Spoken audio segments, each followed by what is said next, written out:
Renato, foi uma atuação convincente pelo lado do Corinthians e do outro lado muito decepcionante pelo Vasco, muito desorganizado, apático em campo. A gente viu um time assim muito dominante em campo e o outro muito entregue. Olha, ô, Luiz, eu diria para você que se o Vasco já não tivesse 44 pontos, ele era seríssimo candidato a cair. Hein? Ele ainda não está livre, mas ele já tem uma vantagem bastante considerável. Mas o que o Vasco não jogou hoje foi uma coisa assustadora. Em contrapartida ao que o Corinthians jogou. Muita gente pode dizer, mas pelo fato do Corinthians ter jogado, o Vasco não jogou. Não, não foi isso. O Vasco não jogou de ruindade mesmo. E o Corinthians tem um jogador. O Corinthians tem um jogador que é fora de série. Muita gente fala no Memphis Depay, não sei lá o quê. Para mim, o jogador do Corinthians chama-se Rodrigo Garro. Como joga esse moleque? Que é o autêntico engante argentino. É aquele cara que faz a ligação do meio-campo para o ataque, que está em todos os lugares, que chega na área para fazer gol. Jogadoraço esse Rodrigo Garro. Jogadoraço. E me dá ainda mais raiva porque esse cara foi oferecido ao Flamengo em 2022. E o Flamengo, provavelmente porque ele não é agenciado pelo Bertolucci, disse, não tem interesse não. Pois é isso que acontece quando você só trabalha com empresário. Por que os caras só gostam de trabalhar com empresário, hein? Estranho, né? Pois é, mas acontece. Mas o Corinthians não tem nada a ver com isso, o Corinthians fez um partidaço, o Corinthians sem o seu ataque titular, o que eu acho ainda mais impressionante, né? Jogou com o Romero e com o Thales Magno, não jogaram nem o Yuri Alberto, nem o Memphis Depay, e o time passou por cima. Impressionante a atuação do Corinthians. Uma atuação de quem não sabe nada, como costuma-se dizer, se o marciano descesse na Terra hoje e assistisse a esse jogo, e dizer, nós estamos vendo um time que briga pelo título e um time que briga para não cair. Não é exatamente isso, mas a sensação que dá quando você vê um jogo desse é essa. Partidaço do Corinthians, irretocável. E eu espero que finalmente o Ramon Dias comece a ser um pouco... Opa! Travou. Renato deu uma travadinha, então já passo a bola aqui para a Mili.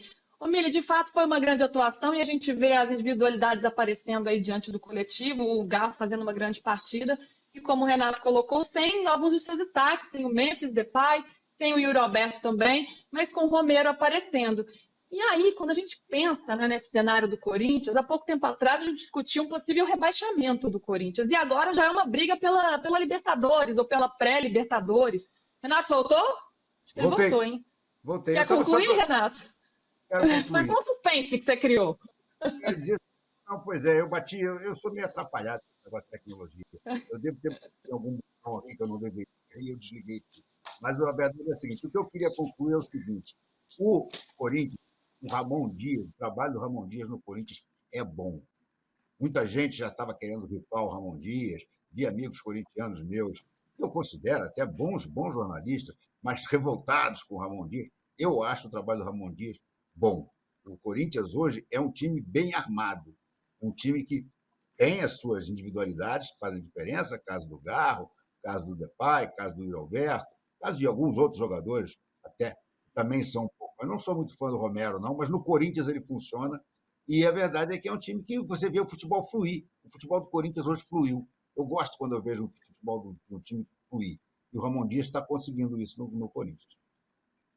Ô, Mili, é bom, de fato, o trabalho do Ramon Dias, porque até pouco tempo atrás ele estava bem pressionado, né? Especialmente depois das eliminações nas Copas, na Copa do Brasil, na Copa Sul-Americana.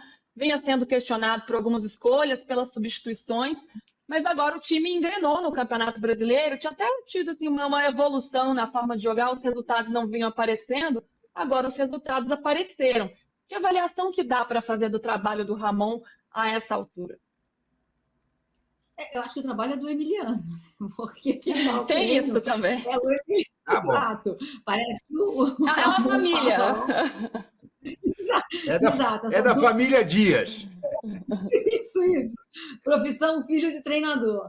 Então, eu acho que está ficando bom, porque as contratações, essas 9 contratações feitas, e aí a gente volta a falar o que acontece fora do campo, elas elas deram certo, né? A chegada do Memphis, eu acho que ela deu uma chacoalhada, trouxe o Corinthians para um ambiente que é do Corinthians, sabe? Aproximou o Corinthians da quebrada. O Memphis está lá, a gente fala disso aqui, eu acho isso muito simbólico, gente, sabe? O Memphis está misturado às pessoas da quebrada. Essas pessoas que o Corinthians anda negando, com preços de ingresso muito caro, o Corinthians se distanciou dos seus valores, finge que se aproxima quando resgata dessa forma absolutamente ofensiva a imagem do Sócrates. Mas os valores reais, o Corinthians deixou para lá. Aí vem o Memphis e dá essa chacoalhada. E as contratações, o Corinthians tem elenco.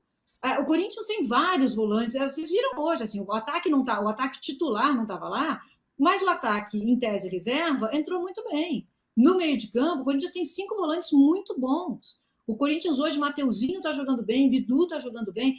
Então, se esse time for mantido para o ano que vem, esse é um Corinthians que pode dar trabalho. Mas quem sabe se esse time vai ser mantido? Quem sabe como estão esses contratos? Quem sabe como essas contratações foram feitas? É tudo muito periclitante, sabe? Então, a gente fica na corda bamba de sombrinhas com esse Corinthians. E para quem é, como eu, jornalista, que torce para o Corinthians, mas olha para o lado de fora e vê coisas que são uma aberração, a gente precisa se dividir nessa hora, né? Tem sido muito difícil, porque dentro de campo, os 30 primeiros minutos do jogo hoje foram maravilhosos. Agora, em relação ao Vasco, a gente fala muito do Corinthians fora de campo, né? E esse Vasco fora de campo? Vão investigar os conselheiros que votaram a favor da 777, quando tudo indicava... E, gente, eu não entendo nada desse mercado, hein? E eu estou dizendo aqui, a 777 não é possível que é ela que vai comprar. Era só fazer uma pesquisa rápida. Vão investigar os conselheiros que votaram a favor? Por que eles votaram a favor? Mesmo sabendo o que era a 777. A gente fala muito do Corinthians fora de campo, mas o Vasco não está devendo nada, hein, nessa bagunça. E olha, Mili, o próximo cara que pode vir aí, o tal Grego, também é uma figurinha para lá de controvérsia. A SAF, ela tem, qualquer SAF, né, tem muitas questões. Ela pode vir para bem, pode vir para organizar, mas também, né, tem outros problemas que a gente tem que atacar, ou pelo menos refletir e ficar bastante atento. Ô, Casão, falando ainda desse Corinthians, antes da gente passar para o Vasco, para você, qual foi a virada de chave desse Corinthians, que, como eu falei, estava lutando pelo rebaixamento e agora já pode aí conquistar uma vaga na pré-Libertadores e já prospectando o ano que vem também? Para você, a permanência do Ramon Dias é o melhor a ser feito? O que dá para esperar para esse Corinthians no ano que vem? E, assim, tem um elenco que, se não é tão qualificado ou é qualificado, aí eu já te pergunto, foi caro, né? Não foi barato. Então, pelo investimento que foi feito, precisa, de fato, apresentar uma boa posição na tabela. Então, Renato, aquele marciano que você falou, que ia achar que o Corinthians já estava jogando pelo título, se ele veio ontem e assistiu o Racing também, ele vai achar que é o mesmo time. Porra, eu tô vendo o mesmo jogo. Porque o Corinthians usou a estratégia que o Racing usou ontem, mas que estava usando sempre. O Racing faz isso. O Racing fez isso com o Atlético Paranaense, o Racing fez isso com o Corinthians, o Racing fez isso com o Cruzeiro ontem, que é começar o jogo e colocar uma intensidade absurda, não deixar o adversário respirar e sufocar e só parar quando fizer 2, 3 gols. Foi o que o Corinthians fez e o Racing costuma fazer. O lance é assim, o que eu acho? Para mim, o Ramon tinha que ficar, sabe? Eu defendo o Ramon desde quando ele chegou. Mas sabe por que ele merece ficar? Porque ele trabalhou 2 vezes no Brasil. A primeira foi com o Vasco, para tirar o Vasco do rebaixamento. E a segunda foi agora com o Corinthians, para tirar o Corinthians do rebaixamento. O Ramon, ele foi campeão de tudo com o River. Ele foi campeão na Arábia Saudita também. Ele é um treinador, independentemente do Emiliano ou não, ou do filho Emiliano ou não, ele é um treinador que ele tem uma história riquíssima aqui na América do Sul, principalmente no River, e também foi bem na Arábia Saudita. Só que ele veio para o Brasil em 2 roubadas, gente. Ele veio para tirar o Vasco da zona de rebaixamento e depois o Corinthians. E eu acho que ele foi montando, ele foi tentando montar o time dele, só que ele não tinha material humano na mão. Você me perguntou o que eu acho que mudou? Qual foi o ponto que mudou? Para mim, o ponto mais importante de mudança foi a chegada do Memphis, não só pelo aquilo que a Mili falou, que eu concordo plenamente. O Memphis deu uma chacoalhada e ele, por vontade própria, levou o Corinthians para próximo da periferia, né, de verdade, dos torcedores raízes do Corinthians. Ele resolveu fazer isso sem saber, provavelmente. Ele quis conhecer e provavelmente ele não sabia dessa história toda. Mas dentro do campo, o que aconteceu? Primeiro, quando não tinha o Memphis, quem saía para fazer o jogo, quem saía para receber, quem saía para a tabela era o Yuri Alberto. E o Yuri Alberto, ele não é um jogador técnico, ele não tem técnica. Então, uma tabela com ele não acontece. Ele segurar a bola para o time sair de trás não acontece. Ele é um centroavante brigador, de alta velocidade e finalizador. Então, o Yuri Alberto ele tem que jogar da intermediária do ataque do time do Corinthians para dentro da área. Não sair para a tabela, não sair para o jogo. E quando chegou o Memphis, quem faz esse papel é o Memphis. E o Memphis tem uma técnica suficiente para segurar, para sair para uma tabela. E o que aconteceu também de bom? Com a chegada do Memphis, o Garro não ficou mais sobrecarregado na parte da criação. Só tinha Rodrigo Garro no meio-campo do Corinthians para criar. Só tinha Rodrigo Garro. O adversário marcava o Rodrigo Garro, ele tinha que se virar, dificilmente pegava na bola para tentar criar uma jogada, ele tinha que voltar lá atrás para brigar, ele dava carrinho dos lados, ele ia para frente, ele tentava fazer tudo. E nem sempre funcionava. Na realidade, na maioria das vezes não funcionava. Mesmo a gente vendo que quando ele pegava na bola, ele era um jogador acima da média. Mas ele não conseguia fazer tudo aquilo que ele está conseguindo fazer. Mas com o Memphis, dividiu. Então a presença do Memphis em campo, ela ajudou demais o Yuri Alberto, mas demais, porque o Yuri agora faz aquilo que ele sabe fazer. Brigar com o zagueiro, sair em velocidade e finalizar. Chegar na bola e finalizar. Ele não sai mais para a tabela, ele não precisa segurar mais bola de costas, ele não precisa fazer mais nada. Que isso ele não sabe fazer, por característica, gente. Isso não são críticas, você analisa um jogador por característica. O Yuri Alberto é o artilheiro do time. O Yuri Alberto vem fazendo gols em todas as partidas. O Yuri Alberto tá jogando bem? Tá, gente. Ele começou a jogar bem. Ele começou a jogar bem quando ele começou a jogar em cima da característica dele.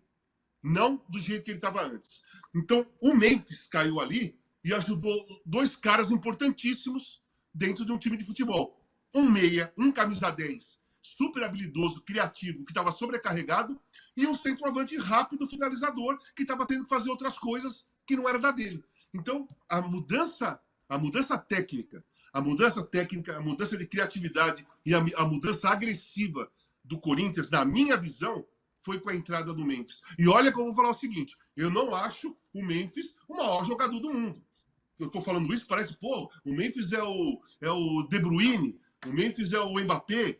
Não é. Só que pro futebol brasileiro, a qualidade técnica do Memphis é acima da média da maioria dos jogadores. E ele encaixou exatamente numa posição que facilitou dois lados, né? Ele joga ali entre o Garro e o Yuri Alberto. Então ele ajudou os dois. E ao mesmo tempo ele tem força física, ele faz o jogo dele. É um cara de personalidade, seleção da Holanda, gente. Copa do Mundo, Eurocopa. É um cara que não tem medo da bola. É um cara que não tem medo do estádio lotado. É um cara que a bola não pega fogo. E isso ajudou os dois caras que precisavam de ajuda mesmo no Corinthians. E aí você fala, pô, mas o que tem a ver isso com a defesa? Pô, tem a ver que o Corinthians começou a fazer mais gols e a defesa começou a tomar menos. O Corinthians começou a atacar mais do que ser atacado. Então, a presença de um cara que fez o ataque ficar mais agressivo ajudou todos os setores, principalmente o setor defensivo, a criação e a agressividade do ataque. É assim que eu vejo o porquê que o Corinthians melhorou. Claro, aí você vai falar, tudo bem, Mateuzinho começou a jogar bem, Bidu era terceiro cara da lateral, estava sendo colocado no mercado no início, começou a jogar bem. Enfim, alguns jogadores começaram a jogar bem para completar o pacote. Mas a presença do Memphis, se não chega um cara com a qualidade do Memphis, o Yuri Alberto ia continuar jogando mal, ser vaiado, e o Garro também já estava em discussão, porque ele não conseguia criar tudo aquilo que a torcida, a imprensa, todo mundo queria. Porque não dava, sozinho não dá. Para mim, o quadro do Corinthians, o meu quadro do Corinthians é esse. Eu acho curioso como a presença... Oi, Renato. Não, só uma coisinha. Sabe quando é que foi a última derrota do Corinthians no Campeonato Brasileiro? Na 28ª rodada, para o São Paulo. Perdeu de 3-1 do São Paulo. Na rodada seguinte, na 29ª, ele empatou com o Inter naquele jogo 2-2, lembra? E a partir daí ganhou Sim. tudo. Então é uma arrancada, uma senhora arrancada. Eu acho que nas últimas 6 rodadas o Corinthians deve ter o melhor desempenho. Melhor do que Palmeiras, Então, melhor do que Flamengo, o era todo Renato mundo. coincidiu com a entrada definitiva do Memphis. Porque ele tinha Exatamente. entrado um pouquinho, depois ele entrou mais um pouquinho contra o São Paulo, depois ele virou titular. É isso, é isso. O time encaixa. E é curioso como a presença de um jogador ele acaba transformando todo um ambiente também o futebol em campo. Na Yuri Alberto me parece de fato muito beneficiado tirar esse peso dele de ser essa referência, ele poder se movimentar mais, ele percebendo que de fato ele não é um centroavante, ele não tem que estar ali, e com isso foi ganhando confiança, o futebol foi aparecendo, vira um ciclo vicioso que é interessante da gente acompanhar. Virtuoso. Deixa- Entra o ciclo virtuoso. Virtuoso! Perdão, errei a palavra. Obrigada, Renato. Pessoal, me avisem aqui, eu preciso chamar o break agora ou daqui a pouquinho? Daqui a 1 minuto. Então tá. E nesse 1 minuto eu vou chamar a tabela então do Campeonato Brasileiro e aí a gente já destaca daqui a pouco. Olha aí a tabela como tá. Ó, palmeirenses muito felizes na liderança com 70 pontos. Só o critério de desempate que difere aí do Botafogo, tem uma vitória a mais. O Botafogo com 70 pontos depois do empate de ontem, né? E também o Palmeiras depois de vencer o Atlético Goianiense, o Botafogo empatando com vitória. Aí o Inter, ó, crescendo o Inter, 16 jogos de invencibilidade, 65 pontos, indo para Fortaleza, Flamengo, São Paulo, Cruzeiro fechando esse G7. E olha o Fortaleza e Corinthians onde é que Flamengo. está. Fortaleza e Isso, Flamengo que se se enfrentam enfrentam. terça-feira. Estão Isso, com um jogam jogo a menos. terça-feira. O É interessante para mim, sabe verdade. o que é? G7 é garantido, tá? G8 depende do Isso. Atlético ganhar do Botafogo ganhar do Atlético. Olha quem é que está em sétimo. Cruzeiro. Com quantos pontos? 47. Quantos tem o Bahia? 47. Quanto tem o Corinthians? 47. Ou seja, esses 3 times aqui, que têm o mesmo número de pontos, rigorosamente o mesmo número de pontos, o que está fazendo a diferença aqui é número de vitórias ou saldo de gols, esses 3 times é que estão brigando pela essa última vaga da Libertadores. A menos que o Mas Botafogo o seja campeão. Cruzeiro tem um jogo a menos, Renato. É Sim, mas está verdade. O Cruzeiro brigando. tem um Mas jogo.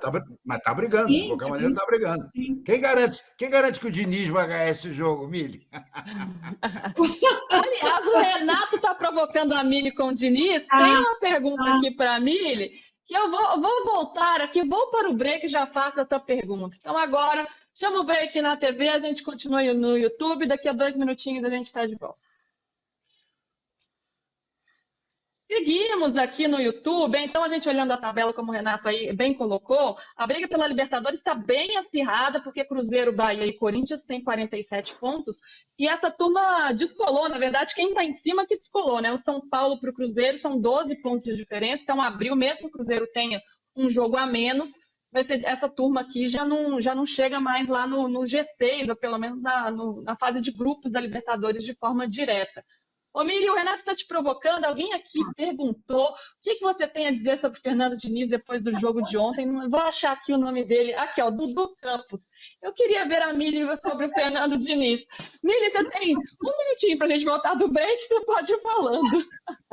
Olha, eu vou dizer que a minha simpatia pelo Diniz é tão grande que eu não aguentei e comprei uma camisa retrô do Cruzeiro, que eu acho muito, muito bonita. O que eu tenho a dizer é o seguinte: é claro, ele vai precisar de um tempo para fazer o trabalho. Sim, a responsabilidade foi dele na partida de ontem. Eu não sei quem escreveu isso, eu não sei aonde eu li isso, mas eu peço desculpas por não dar o crédito, mas assim, foi uma final que chegou cedo demais para esse Cruzeiro do Diniz. Ele vai precisar de tempo, eu não sei se ele vai ter esse tempo. Não é um futebol que ele consegue encaixar muito rapidamente. Ele tem lá na mão um elenco muito. O elenco do Cruzeiro eu acho muito bom.